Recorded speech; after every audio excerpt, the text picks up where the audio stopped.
Good morning, students. I am Rajen Chipa from Pragya Academy, Gangapur City. कल आपने पढ़ा था हिमांक में अवनमन तीसरी अनुसंख्य गुणधर्म था। आज हम पढ़ रहे हैं चौथा अनुसंख्य गुणधर्म परासरण दाब।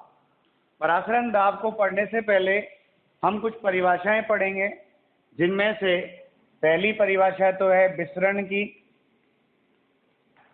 दूसरी परिभाषा है पारगम्य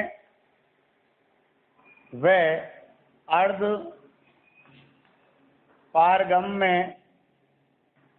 झिल्ली की, और तीसरी परिभाषा है परासरण की, और फिर उसके बाद आएंगे अपन परासरण दाब पर। ठीक है, तो पहले हम बात करें विसरण की। तो विसरण जो था वो हमने कक्षा 11 में गैसेस स्टेट में खूब सारा पढ़ा है। डाल्टन का जो वहाँ पर विसरण पढ़ा था, ग्राहम का विसरण और निसरण का नियम वहाँ पढ़ा है। तो विसरण क्या था? क्या था विसरण? विसरण है पदार्थ के कणों का उच्च सांद्रता से निम्न सांद्रता वाले क्षेत्र की ओर स्वतः गमन, ताकि एक समांगी मिश्रण प्राप्त हो सके, विसरण कहलाता है। क्या कहा मैंने? पदार्थ के कणों का उच्च सांद्रता वाले क्षेत्र से निम्न सांद्रता वाले क्षेत्र की ओर स्वतः गमन, ताकि समांगी मिश्रण प्राप्त हो सके, क्या कहलाता है? विसरण कहलाता है। क्या कहलाता है भाई? विसरण कहलाता है। Any confusion?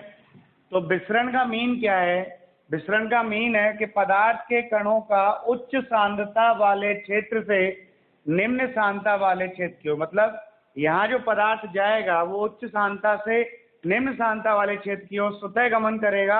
और कब तक गमन करेगा? जब तक कि पूरा विलयन या पूरा मिश्रण समांगी ना बन जाए। क्या कहा मैंने? जब तक कि पूरा मिश्रण समांगी ना बन जाए, तो उस घटना को हम कहते हैं विसरण। क्या कहते हैं उसे? विसरण कहते हैं। अब यहाँ देखें, अपन विसरण का एग्जाम्पल देखें। मान लो आपने यहाँ पर एक द्रव ले लिया, अपन ने जल ले लिया, और जल लेकर क्या लिया? ये जल ले लिया और जल में हमने डाल दी शाही की बूंद डाल दी। क्या डाल दी? शाही की बूंद डाल दी। ओके, तो जब हम शाही की बूंद डालेंगे तो उस समय पर यहाँ पर गहरा नीला रंग होगा, क्योंकि शाही की सांद्रता यहाँ ज़्यादा होगी, यहाँ कम है। तो शाही की सांद्रता या इस कलर की सांद्रता यहाँ पर ज़्यादा है और यहाँ कम है। तो धीरे धीरे जब हमने कुछ देर बाद देखा तो ये पूरा विलयन एक जैसा हो गया, हल्का नीला हो गया। क्यों हो गया हल्का नीला? क्योंकि शाही के कणों ने उच्च सांद्रता वाले क्षेत्र से निम्न सांद्रता वाले क्षेत्र की ओर, शाही की सांद्रता यहाँ उच्च है, तो उच्च से निम्न सांद्रता वाले क्षेत्र की ओर स्वतः गमन किया, अपने आप गमन किया। और अपने आप गमन किया, और कब तक गमन किया कि पूरा मिश्रण कैसा बन गया हो? हल्का नीला मिश्रण बन गया, हल्का नीला विलयन। तो ये समांगी विलयन बन गया। कैसा बन गया? समांगी। और समांगी बन गया तो ये जो घटना है शाही के कणों का अपने आप चलना, अपने आप गति, वो भी उच्च सांद्रता से निम्न सांद्रता की ओर, ये कहलाती है विसरण। क्या कहलाती है? विसरण। क्लियर? और दोबारा देखें दूसरा कि सर, जैसे मान लो आपने परफ्यूम छिड़का एक जगह पर, एक कोने में परफ्यूम छिड़क दिया। मान लो रूम के, ये रूम है एक, इस कमरे में इस कोने में हमने परफ्यूम छिड़क दिया, तो क्या ये परफ्यूम यहीं रहेगा। आप देखेंगे कि इस परफ्यूम की खुशबू धीरे धीरे पूरे रूम में फैल गई। क्यों फैल गई? क्योंकि परफ्यूम की सांद्रता यहाँ पर ज़्यादा थी और यहाँ ज़्यादा थी, तो यहाँ से परफ्यूम के कण निम्न सांद्रता की ओर गति कर रहे थे ऐसे। और जब ये निम्न सांद्रता की ओर गति कर रहे हैं, अपने आप गति कर रहे हैं ना, अपन ने गति नहीं कराई इनको, तो इस गति को कहते हैं विसरण। क्या कहते हैं? इस घटना को विसरण कहते हैं। क्या? पदार्थ के कणों का उच्च सांद्रता से निम्न सांद्रता की ओर स्वतः गमन क्या कहलाता है? विसरण कहलाता है। क्या कहलाता है? विसरण कहलाता है। क्लियर है? जैसे आपने मान लो पानी में शाई डाल दी या नील डाल दी, और वो नील जब डाली उस समय यहाँ गहरा था, लेकिन कुछ समय बाद हमने उसको रख दिया तो कुछ समय बाद वो पूरा विलयन हल्का नीला हो गया। मतलब शाई के कण उच्च सांद्रता से निम्न सांद्रता की ओर अपने आप गति कर गए, और गति करके क्या बना लिया उसने? एक समांगी मिश्रण बना लिया। तो इस घटना को कहते हैं विसरण। ऐसे यहाँ पर परफ्यूम छिड़का मैंने रूम के एक कोने में, तो धीरे धीरे वो पूरा परफ्यूम पूरे रूम में फैल गया, पूरे कमरे में फैल गया। मतलब परफ्यूम के कणों ने उच्च सांद्रता से निम्न सांद्रता की ओर स्वतः गति करी, तो उसे हमने कहा विसरण। क्या कहा उसको? विसरण। तो क्लियर है विसरण? पहला पॉइंट क्लियर है। अब दूसरी बात आती है पारगम्य और अर्ध पारगम्य झिल्ली। तो यहाँ हम बात करें पारगम्य और अर्ध पारगम्य झिल्ली किसे कहते हैं। तो दो तरह की झिल्ली होती है, एक तो है पारगम्य झिल्ली, परमीबल मेम्ब्रेन, और एक है अर्ध पारगम्य झिल्ली जिसे हम कहते हैं सेमी परमीबल मेम्ब्रेन, SPM। पारगम्य झिल्ली का मतलब क्या है? एक ऐसी झिल्ली जिसमें से विलेय और विलायक दोनों के कण आसानी से गुजर सकते हैं। क्लियर है? विलेय के कण भी गुजर सकते हैं और विलायक के कण भी गुजर सकते हैं, वो कहलाती है पारगम्य झिल्ली। क्या कहलाती है वो? पारगम्य झिल्ली कहलाती है। जैसे फिल्टर पेपर ले लिया आपने, तो उसमें से दोनों गुजर सकते हैं। क्लियर है? विलेय भी गुजर सकता है और विलायक भी गुजर सकता है, तो वो कहलाएगी पारगम्य झिल्ली। और एक झिल्ली ऐसी आती है जिसमें से विलेय के कण तो नहीं गुजर सकते, लेकिन विलायक के कण गुजर सकते हैं।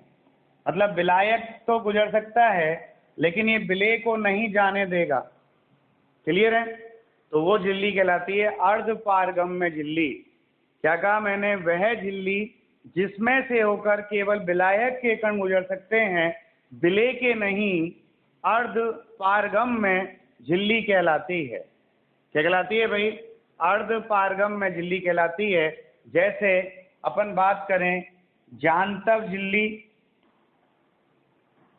जांतव झिल्ली, ये रही मेरी खाल ऊपर, क्या है? जांतव झिल्ली है।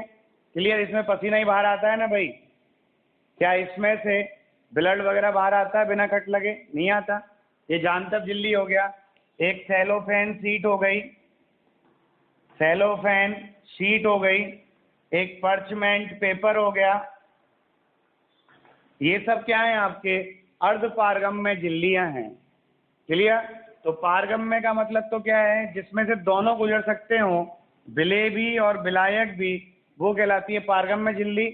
और जिसमें से केवल एक विलायक गुजर सकता है, विलेय नहीं, वो कहलाती है अर्ध पारगम्य झिल्ली।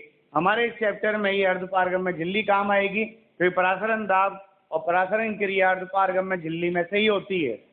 क्लियर है? तो ये है अर्ध पारगम्य झिल्ली, जिसका मीन क्या है? वह झिल्ली जिसमें से होकर केवल और केवल विलायक के कण गुजर सकते हैं, विलेय के नहीं, अर्ध पारगम्य झिल्ली कहलाती है। जैसे जांतव झिल्ली, सेलोफेन शीट, पर्चमेंट पेपर वगैरह वगैरह। क्लियर? कोई प्रॉब्लम? तो ये था पारगम्य और अर्ध पारगम्य झिल्ली। अब हम बात करें परासरण की। अब देखिएगा, अब हम पढ़ते हैं परासरण। परासरण का मतलब क्या है?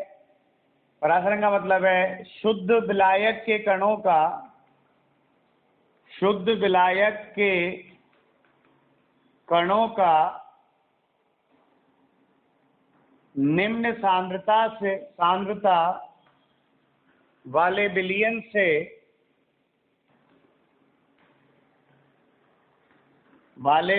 से उच्च सांद्रता वाले विलयन की ओर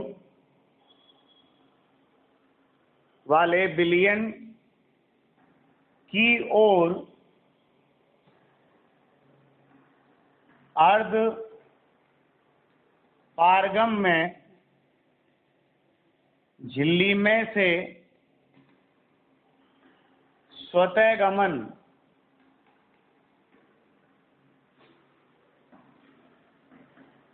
परासरण कहलाता है। या दूसरी परिभाषा क्या है? शुद्ध विलायक के कणों का विलायक से विलयन की ओर अर्धपारगम में झिल्ली में से होकर गुजरना परासरण कहलाता है।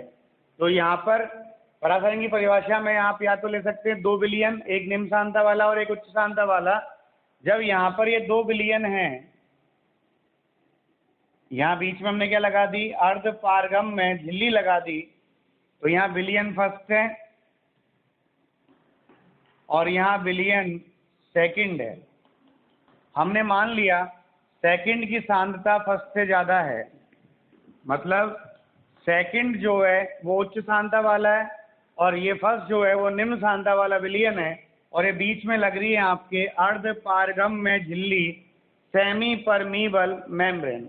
तो हमारी परिभाषा क्या कहती है? शुद्ध विलायक के कणों का निम्न सांद्रता वाले विलयन से उच्च सांद्रता वाले विलयन की ओर अर्धपारगम में झिल्ली में से स्वतः गमन परासरण कहलाता है। तो यहाँ पर विलयन फर्स्ट निम्न सांद्रता वाला है और विलयन सेकंड उच्च सांद्रता वाला है। तो विलयन फर्स्ट में से विलायक के कण कहाँ जाएंगे? विलयन सेकंड की ओर जाएंगे, वो भी इस अर्धपारगम में झिल्ली में से होकर। क्लियर? तो विलायक के कणों का निम्न सांद्रता वाले विलयन से उच्च सांद्रता वाले विलयन की ओर अर्धपारगम में झिल्ली में से प्रवाहित होना कहलाता है आपके परासरण। तो ये क्या कहलाएगी? परासरण। क्लियर है? निम्न सांद्रता वाले विलयन से उच्च सांद्रता वाले विलयन की ओर।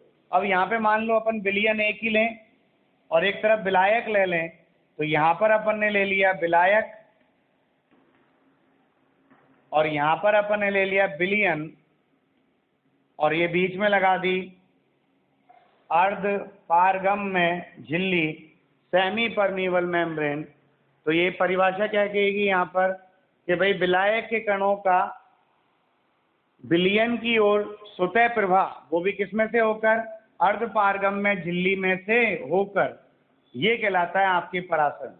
तो शुद्ध विलायक के कण निम्न सांद्रता वाले विलयन से उच्च सांद्रता वाले विलयन की ओर या शुद्ध विलायक से विलयन की ओर अर्धपारगम में झिल्ली में से होकर प्रवाहित होते हैं, तो इस घटना को हम कहते हैं परासरण। क्या कहते हैं?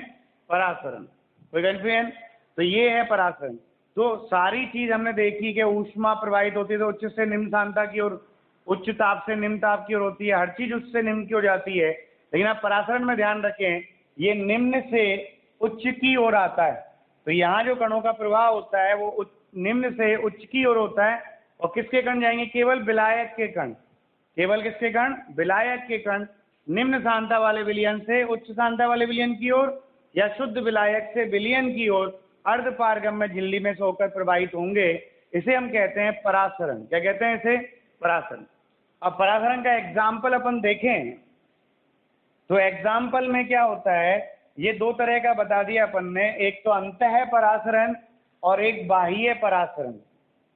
क्या होता है? एक तो अंतः परासरण और एक होता है बाह्य परासरण। तो आप यहाँ देखिएगा, अंतः परासरण और एक होता है बाह्य परासरण। क्लियर? एंडो और एक्सो ऑस्मोसिस। अंतः परासरण में क्या है आप देखो, मैंने यहाँ दो एग्जाम्पल ले लिए। ये दो एग्जाम्पल ले लिए, यहाँ जल ले लिया और जल में हमने डाल दी किशमिश। क्या डाल दी? किशमिश। ठीक है, दाख किशमिश डाल दी। ठीक, एक दूसरा एग्जाम्पल हमने ले लिया, यहाँ हमने ये चाशनी ले ली, चाशनी मतलब शर्करा का विलयन ले लिया, शर्करा का सांद्र विलयन, शक्कर का सांद्र विलयन जिसका नाम क्या है, चाशनी ले ली, और उसमें हमने एक किशमिश डाल दी। अब ये दोनों किशमिश पे क्या इफेक्ट पड़ेगा वो देखिएगा। ओके, किशमिश में क्या है, किशमिश के अंदर शर्करा का विलयन भरा हुआ है। भाई किशमिश के अंदर क्या होता है, शर्करा का विलयन होता है। तो यहाँ ये किशमिश में शर्करा का विलयन है, अंदर शर्करा का विलयन है, और जो किशमिश के ऊपर की सतह है, ये वाली जो सतह आ रही है, ये सतह काम करती है ये अर्धपारगम्य झिल्ली का। जो किशमिश के ऊपर की खाल है ना भाई, सतह, वो किसका काम कर रही है, अर्धपारगम्य झिल्ली का। तो ये हो गई आपके अर्धपारगम्य झिल्ली, सेमी परमीबल मेम्ब्रेन। क्लियर है? तो देखो यहाँ पर ये विलायक हो गया, जल क्या है, विलायक है, शर्करा का विलयन विलयन हो गया, और अर्धपारगम्य झिल्ली हो गया। तो परासरण में क्या होता है, विलायक के कण अर्धपारगम्य झिल्ली में से होकर विलयन की ओर गमन करते हैं। तो विलायक बाहर है, विलयन अंदर है, तो जल के कण अंदर की ओर प्रवेश करेंगे, मतलब किशमिश में प्रवेश करते हैं परासरण के कारण, तो इसे कहते हैं अंतः परासरण। और जब एक किशमिश में प्रवेश करेंगे तो किशमिश में क्या आएगी, फूल जाएगी ना भाई। तो किशमिश फूल जाएगी, या कहते हैं किशमिश में, किशमिश जो है वो सूज जाएगी। क्लियर है? तो इस घटना को कहते हैं अंतः परासरण, क्योंकि परासरण कारण विलायक कहाँ गया, किशमिश के अंदर गया, तो उसे हमने कहा अंतः परासरण। क्या कहा हमने, अंतः परासरण। क्लियर है? कोई प्रॉब्लम है? तो क्या कहा मैंने भाई, जब जल में मैंने किशमिश डाल दी तो आप जानते हैं कि किशमिश के अंदर शर्करा का विलयन भरा हुआ है।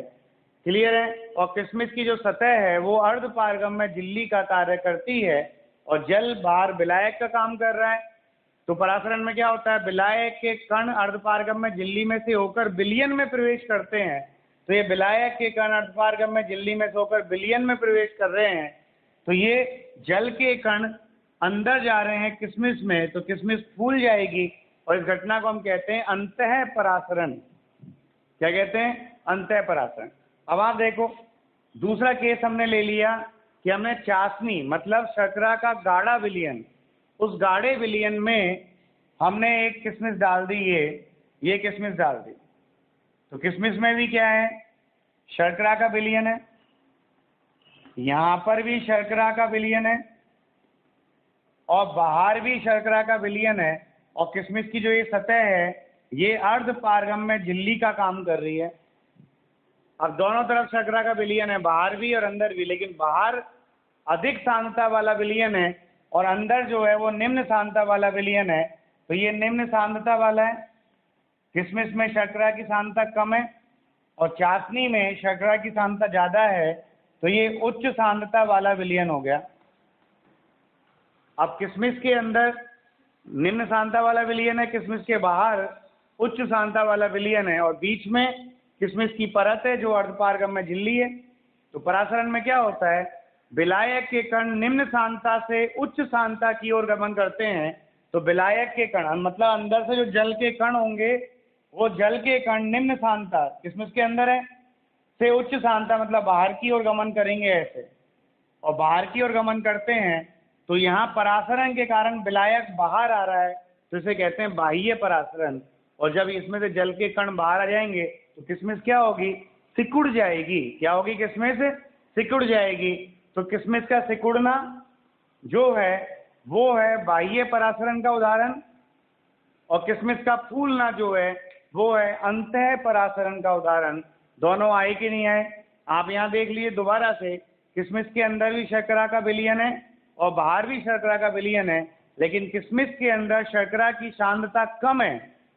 तो कम होने के कारण परासरण परिभाषा क्या कहती है, विलायक के कण निम्न सांद्रता से उच्च सांद्रता की ओर मतलब अंदर से बाहर की ओर स्वतः गमन करते हैं तो उसे कहते हैं बाह्य परासरण। क्या कहते हैं उसे? बाह्य परासरण कहते हैं। और इस बाह्य परासरण के कारण किसमें सिकुड़ जाएगी, और जब अंदर गमन करते हैं परासरण के कारण विलायक के कण तो उसे कहते हैं अंतः परासरण, उसके कारण किसमें फूल जाएगी। क्लियर? जैसे आपने चने को पानी में डाल दिया, गेहूं को पानी में डाल दिया तो वो फूल जाते हैं, उनका कारण क्या है? अंतः परासरण। क्या कारण है उनका? अंतः परासरण। कोई कंफ्यूजन? चलिए, ये था परासरण। अब हम पढ़ते हैं परासरण। अब हम बात करें परासरण दाब पाई की। किसकी बात करें? परासरण दाब पाई की। तो परासरण दाब किसे कहते हैं? परासरण दाब की परिभाषा है वह बाह्य दाब, वह बाह्य दाब जो परासरण की क्रिया को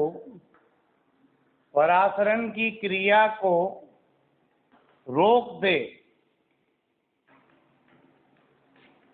परासरण दाब कहलाता है।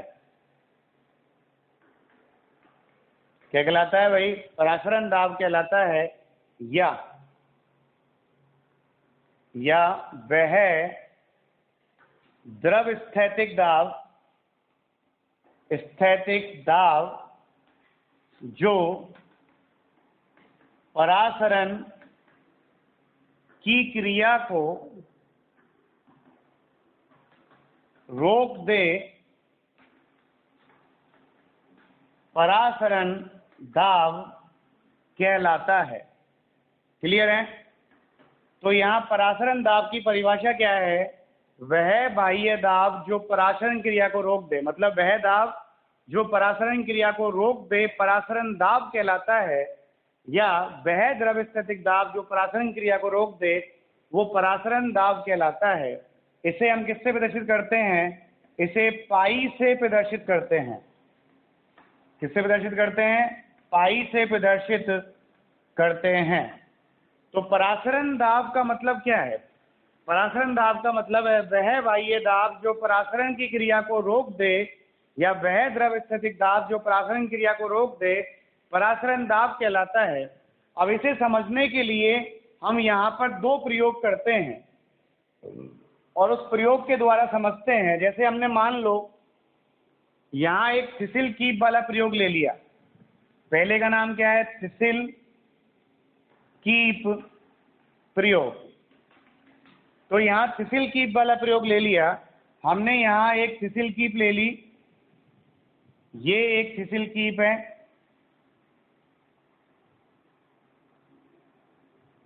और इस थिसिल कीप के मुंह पर हमने एक अर्धपारगम्य झिल्ली बांध दी।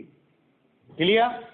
और थिसिल कीप में एक रंगीन विलयन डाल दिया, रंगीन कलर्ड रंगीन विलयन भर दिया।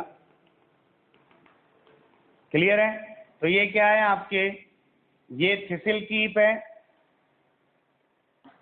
थिसिल कीप है, और यहां इसके मुंह पे बांधी हमने क्या? अर्धपारगम में झिल्ली बांधी, और इसमें हमने भर दिया एक रंगीन विलयन भर दिया, रंगीन विलयन भर दिया किसी भी चीज का, और इसको भर के हमने एक जल से भरे पात्र में टांग दिया, उल्टा टांग दिया ऐसे। तो यहाँ जल भरा हुआ है, भार उसमें टांग दिया इसको। ठीक है? यहाँ जल है जो किसका काम कर रहा है? विलायक का काम कर रहा है। अब आप देखिएगा, आपके पास विलायक भी है, आपके पास अर्धपारगम में झिल्ली भी है, और आपके पास विलयन भी है। तो परासरण में क्या होता है? परासरण में विलायक के कण अर्धपारगम में झिल्ली में से होकर विलयन में प्रवेशित करते हैं। क्या कहा मैंने? परासरण में क्या होता है? विलायक के कण अर्धपारगम में झिल्ली में से होकर विलयन में प्रवेशित करते हैं। तो यहाँ विलायक के कण बाहर हैं, अब ये विलायक के कण इस अर्धपारगम में झिल्ली में से होकर विलयन में प्रवेशित करेंगे। और विलयन में प्रवेश करेंगे तो ये अंदर का जो विलयन का स्तर है वो स्तर बढ़ता जाएगा बढ़ता जाएगा बढ़ता जाएगा। जब ये कण अंदर प्रवेशित कर रहे हैं तो जो अंदर वाला द्रव है वो अंदर वाला द्रव जो है वो इन कणों के प्रवेश करने का विरोध कर रहा है। क्या कर रहा है? प्रवेश करने का विरोध कर रहा है। क्लियर है? तो ये बढ़ता जाएगा बढ़ता जाएगा और जब ये कण अंदर जाते जाएंगे तो द्रव की ऊंचाई बढ़ती जाएगी और एक निश्चित ऊंचाई पर जाकर ये रुक जाएगा, स्थिर हो जाएगा। क्यों? क्योंकि वहां पर इस द्रव का प्रवेशित दाब और जो ये द्रव ऊपर से जो द्रव दाब लगा रहा है जिसे हम कहते हैं द्रव स्थैतिक दाब, वो बराबर हो जाता है। और जब दोनों दाब, अंदर प्रवेश करने का दाब और ऊपर का द्रव स्थैतिक दाब दोनों बराबर हो गए, कौन कौन से? द्रव का प्रवेशित दाब बराबर हो गया किसके? द्रव स्थैतिक दाब, मतलब अंदर वाले द्रव के दाब के बराबर हो गया, दोनों की टक्कर बराबर हो गई। तो अब ये द्रव प्रवेश करना बंद कर देगा, मतलब परासरण की क्रिया रुक जाएगी। क्या कहा मैंने? भाई ये बाहर शुद्ध विलायक है, अंदर विलयन है और ये अर्धपारगम्य झिल्ली है, तो परासरण के कारण शुद्ध विलायक के कण अर्धपारगम्य झिल्ली में से होकर अंदर की ओर प्रवेश करेंगे और अंदर की ओर प्रवेश करेंगे तो इस विलयन का जो स्तर है वो बढ़ता जाएगा थिसिल कीट के अंदर। क्लियर? अब यहाँ पर जब ये कण अंदर प्रवेशित कर रहे हैं तो इन कणों के प्रवेश का विरोध कौन कर रहा है? अंदर वाला द्रव विरोध कर रहा है। लेकिन शुरू में उसका दाब कम था तो उसकी चली नहीं, लेकिन जैसे जैसे अंदर विलयन की ऊंचाई बढ़ती जाएगी, यहाँ उस विलयन का द्रव स्थैतिक दाब बढ़ता जाएगा और ये द्रव स्थैतिक दाब जब इस द्रव के प्रवेशित दाब के बराबर हो जाएगा तो यहाँ पर ये द्रव प्रवेश करना बंद कर देगा, मतलब परासरण की क्रिया रुक जाएगी। तो ये जो द्रव स्थैतिक दाब है वही कहलाएगा परासरण दाब। क्लियर है? क्या कहलाएगा वो? परासरण दाब। तो परासरण दाब की परिभाषा क्या आएगी? वह द्रव स्थैतिक दाब जो परासरण की क्रिया को रोक दे, परासरण दाब कहलाता है। क्या बोला मैंने? वह द्रव स्थैतिक दाब जो परासरण की क्रिया को रोक दे। तो यहाँ जो दाब लग रहा है अंदर वाला ये द्रव स्थैतिक है, तो हमने कहा वह द्रव स्थैतिक दाब जो परासरण की क्रिया को रोक दे क्या कहलाता है? परासरण दाब कहलाता है। क्या कहलाता है बेटा जी? वो परासरण दाब कहलाता है। अब ये द्रव बढ़ेगा तो एक निश्चित ऊंचाई तक बढ़ा द्रव, कितनी ऊंचाई तक बढ़ा? h तक। क्लियर? तो परासरण दाब आता है आपके पाई बराबर HdG। क्या आता है परासरण दाब यहाँ पर? पाई बराबर HdG। यहाँ पाई तो परासरण दाब है, H जो है वो आपके विलयन की ऊंचाई है, विलयन की ऊंचाई है। क्लियर? और D जो है वो विलयन का घनत्व है और G जो है वो गुरुत्वीय त्वरण है। कोई दिक्कत? ये था थिसिल की बल प्रयोग। कोई प्रॉब्लम है तो आप बताइए। तो हमने क्या कहा? किसी द्रव का वह द्रव स्थैतिक दाब जो परासरण क्रिया को रोक दे, परासरण दाब कहलाता है। क्लियर है? कोई दिक्कत है यहाँ पर इसमें? चलिए।